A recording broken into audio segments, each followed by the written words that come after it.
राणेंनी ठाकरेंच्या शिवसेनेवर एक मोठा आरोप केलेला आहे। तर सांगलीची उमेदवारी मागे घेण्यासाठी मातोश्रीवरून 100 कोटींचा प्रस्ताव आला होता, असा मोठा आरोप आमदार नितेश राणेंनी ठाकरेंच्या शिवसेनेवर केलाय। काँग्रेसला झुकवण्यासाठी संजय राऊत सांगलीला गेले आणि सांगलीच्या जागेवरून नितेश राणेंनी संजय राऊतांवर असा हल्लाबोल केलाय।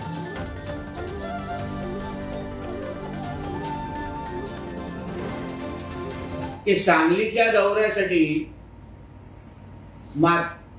सांगलीच्या लोकसभेसाठी किंवा चंद्रहार पाटलांची उमेदवारी आम्ही मागे घेतो, आम्हाला 100 कोटी द्या, असा प्रस्ताव मातोश्रीवरून ठेवण्यात आलेला आहे।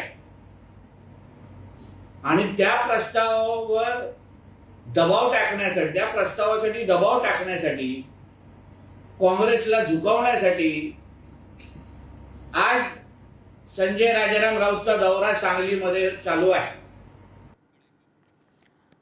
बोलूयात